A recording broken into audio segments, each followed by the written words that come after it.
Coming up on Mountain News this morning, parents in Perry County are on high alert after 2 potential child abductions last week. And funding for the SEEK program is a big discussion as lawmakers try to shuffle around the budget. Dedicated to Eastern and Southern Kentucky, this is WYMT Mountain News this morning. Good morning. My name is Amelia Lee here with you on this Wednesday, February 12th. We are at 6:30 this morning, and that means it's time to check in with meteorologist Megan Dusmal. Megan, we are in that first alert weather day today, and I have continually said to you, we've had that snow, we've had that rain, and today we're just wondering, what can we look forward to or not look forward to in terms of this recent weather? Well, the first things first, as you're heading out the door, not only do you have to worry about the rain chances in the forecast, but also the fog. This morning we do have fog across the area. And again, we do still have some rain here and there, but that is tapering out this morning. Here is the current visibility across the area. We're seeing the densest fog as we're traveling up more northerly towards Prestonsburg and Jackson. Half-a-mile visibility in Jackson, 3/4 of a mile visibility in Prestonsburg. Now, as we look at the weather, though, specifically in terms of rain, we're looking mostly clear right now. We do see some rain as we're traveling more towards the south, but we'll continue to see another round of rain as we're heading into the midday hours that will continue into your afternoon, evening, and overnight into your Thursday morning. Here's a look at your current temperatures as you're heading out the door as well. We're looking in the 30s, some places seeing 40s, 41 for Williamsburg, Jacksboro, and 45 for Harlan. So it's going to be warming up as we're heading throughout the rest of your day, seeing highs in the 50s. Amelia. All right, thank you, Megan. Well, 2 attempted child luring incidences in Perry County last week have folks on high alert. WYMT's Caroline Mueller spoke with a school official about important safety measures. The Perry County Sheriff's Office says the first incident happened in the Bullen-Heiner Road area. The second was in Vico along Highway 15. In both cases, a man in a red Chevy tried to get young boys into his car. Neither child was harmed, but authorities are urging parents to talk to their kids about what to do if they find themselves in a dangerous situation. Harvey Caldwell, the Safe Schools Coordinator for Perry County Schools, says the district is reinforcing safety measures both at school and beyond. He urges parents to be extra cautious. I would just have parents to know to make their kids aware of unusual behavior, vehicles or anything that's around, especially at bus stops, getting on and off the school bus, and to report any of that to the authorities. He says with many folks living in rural areas, it is important to be vigilant. We have a lot of hollows. We have just a vast majority of terrain in which our kids live, and so some of those places are isolated. And so again, I would advise parents just to make sure that if they are at a drop-off point, a pick-up and drop-off point, that they are there to be with those kids. To help protect students, Perry County Schools have numerous safety measures in place. He stresses the importance of teaching kids how to react in a dangerous situation. To be loud if somebody is trying to grab a hold of a kid and to scream, but is to try to report as soon as they can to us so that we can report it to authorities. With the Sheriff's Office still investigating, Caldwell says it's a good reminder for families to stay alert.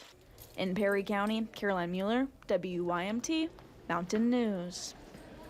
Officials with the Sheriff's Office say both cases involved a middle-aged man trying to lure boys between the ages of 11 and 13 in a vehicle. If you have any information, you're asked to call the Perry County Sheriff's Office. Kentucky senators are working together to ensure student athletes are protected on and off the field. Each year, student athletes must complete a consent form. Senate Bill 120 includes specific guidelines for students reporting abuse and coaches who believe abuse is happening. Lawmakers say the bill is nonpartisan because they believe in the safety of Kentucky children. They want students to be able to confide in a trusted adult like a coach. Because often what we find in these situations is there's someone who says, I wish I would have taken action sooner. I thought that there was something that wasn't right. And so by giving people tools and information, hopefully we can help keep kids safe. Senate Bill 120 is expected to be heard in the Senate Education Committee later this week. Kentucky public schools could lose state funding over the next few months because of a $14.7 million shortfall. Yesterday, lawmakers in Frankfort got an update on the Supporting Education Excellence in Kentucky, or SEEK, funding.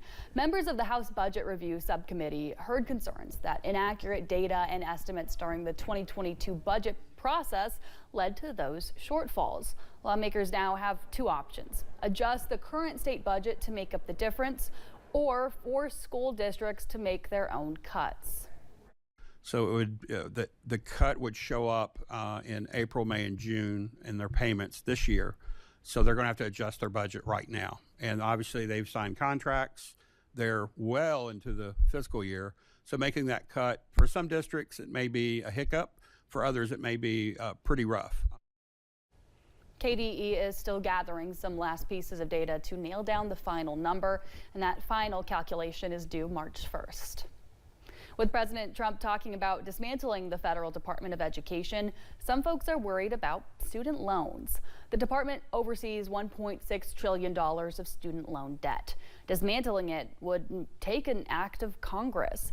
But CBS News' business analyst advises borrowers to be ready in case there is a disruption with the agency's website. She says it's very important to be able to prove that you've been paying your loans.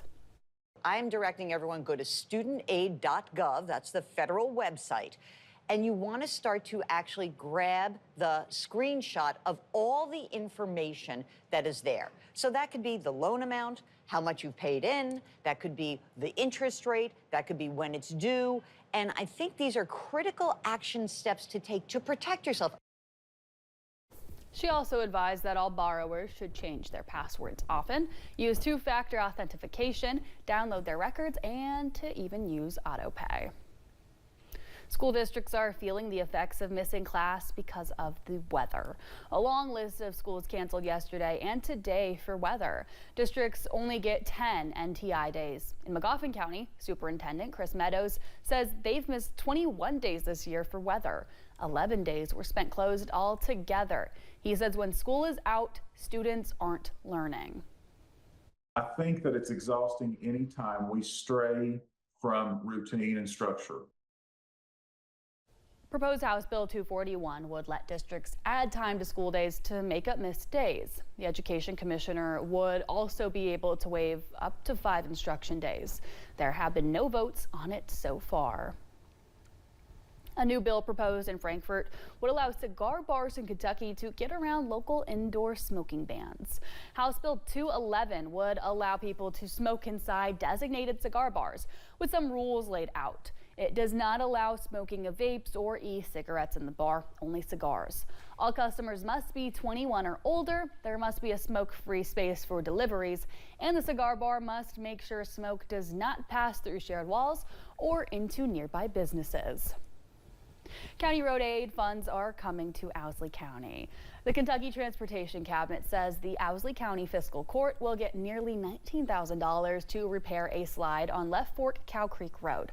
They say the slide will be repaired near the intersection of Hall Branch Road, with the Owsley County Fiscal Court in charge.